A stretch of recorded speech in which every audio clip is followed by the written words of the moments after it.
if you're just jumping into this video, hi. The Mitsubishi Starion was a two-door rep Porsche 924. Kidding. All right, it's a turbocharged four-cylinder that was manufactured by Mitsubishi from 1982 to 1989. The 80s were an interesting time because it was just before the pre-boom of the Japanese market. Now, you may know the Mitsubishi Starion, but some of us know it as the Chrysler Conquest. Yeehaw, all right? Chrysler used to do that sort of stuff. It's the whole DSM bridging that happened in the 90s. It's a pretty exciting time. And if you believe in astrological symbols and all that there's some bonus points for you. The Starion name comes from a contraction of the star of Arion, which refers to the mythical horse Arion in the sky next to the moon. Yeehaw times 2. We saw this rebadged car pretty much happen all throughout the 80s and 90s, especially with Mitsubishi, Dodge, and Plymouth, because it just happened across the board to import the cars.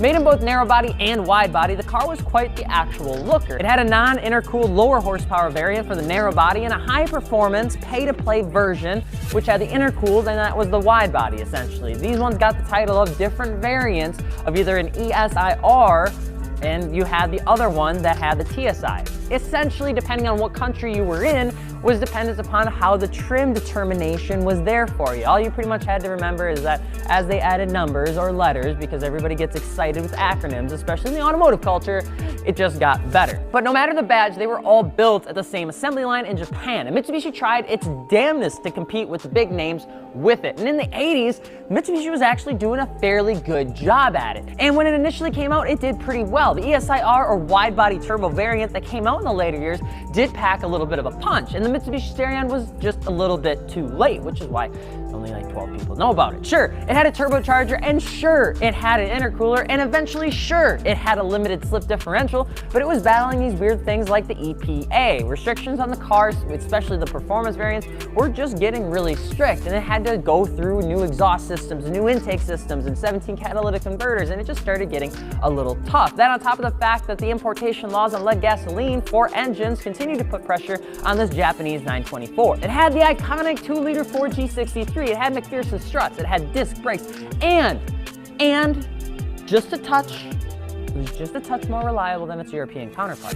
You see, Mitsubishi was king or queen of turbocharging cars back in the day. It's pretty much what they did, and they did it really well. It's what they were known for. That paired with the 4G63, which at the time was pretty revolutionary through its use of twin balance shafts and electronic fuel injection, it probably should have won. Like, just should have. All right? The cars battle between emissions, the heavy Japanese competition during the market boom of the 90s, which is essentially why you see the FD-RX-7s and the 3000 GTs and the Skylines and all those cars just rocketing in terms of technology, and the fact that Mitsubishi eventually wanted to put their hope into a different coupe model.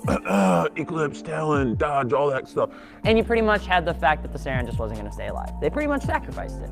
Just happens sometimes. The car didn't get the follow-up tech it needed to survive the competition, and by the time the middle to late 80s came about, people started to see that the Starion wasn't gonna stay alive for very long, and the interest in the car would eventually die. The Starion would be a car that would run rallies and win, all right? Race and it would win. It had a fake hood scoop, sure, all right? But its titles are nothing to goof about, all right? It just didn't last long enough for any of us to see it because it didn't crest into the booming 90s. But we're not here some.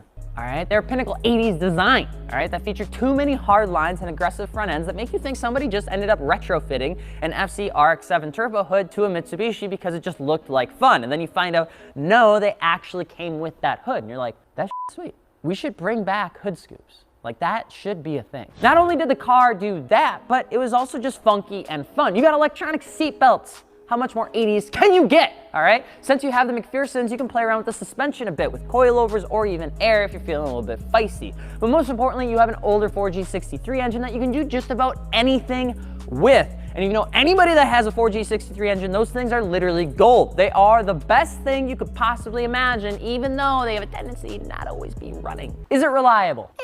Is it worth modifying? I don't know. I'm not sure about that. But would it be fun to throw it on the ground and scream around and listening to some Night Call by Kambinski? Yes, it would be, because it's an 80s coupe that has shapes on it, all right? Literally, you could put that thing in geometry class and you would learn about all the different types of shapes that you would need to know as a 9-year-old, all right?